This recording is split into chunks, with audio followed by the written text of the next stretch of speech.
Molarity. बेटा molarity इसको सबसे पहले तो डिनोट किससे करते थे, कैपिटल एम से, या सुन क्या बात समझ।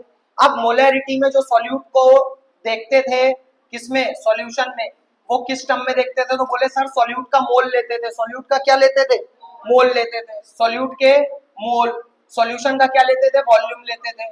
क्या लेते थे, वॉल्यूम, काय में, लीटर में। यानी इसको क्या बोलेंगे, अगर सॉल्यूशन का वॉल्यूम 1 लीटर है तो उसमें सॉल्यूट के कितने मोल प्रेजेंट है। अगर तुमने सॉल्यूशन का 1 लीटर लिया तो उस 1 लीटर सॉल्यूशन में सॉल्यूट के कितने मोल प्रेजेंट है, इसी को क्या बोला, मोलैरिटी। क्या बोला, क्या बात समझ में।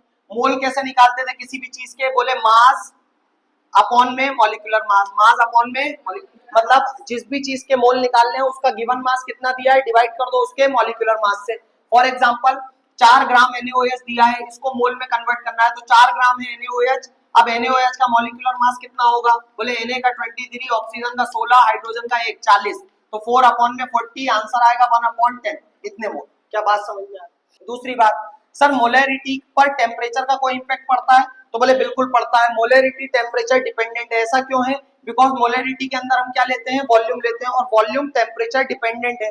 अगर टेम्परेचर बढ़ाओगे कम करोगे तो वॉल्यूम में चेंज आएगा, वॉल्यूम में चेंज आएगा तो मोलैरिटी भी चेंज हो जाएगी। क्या बात समझ में आई। तीसरी बात, सर इसकी यूनिट क्या है, तो हमें पता है यहाँ पर सॉल्यूट ले रहा है मोल में, सॉल्यूशन ले रहे हैं लीटर में। अब मोल की यूनिट मोल ही होती है बेटा, मोल की यूनिट मोल, और सॉल्यूशन का क्या ले रहा है, लीटर, तो मोल पर लीटर हो गई यूनिट। बोलो या सुन लो। अगर ऐसे नहीं बताना, लीटर को ऊपर भेज दो तो मोल लीटर है, ये हो गई यूनिट किसकी, मोलैरिटी।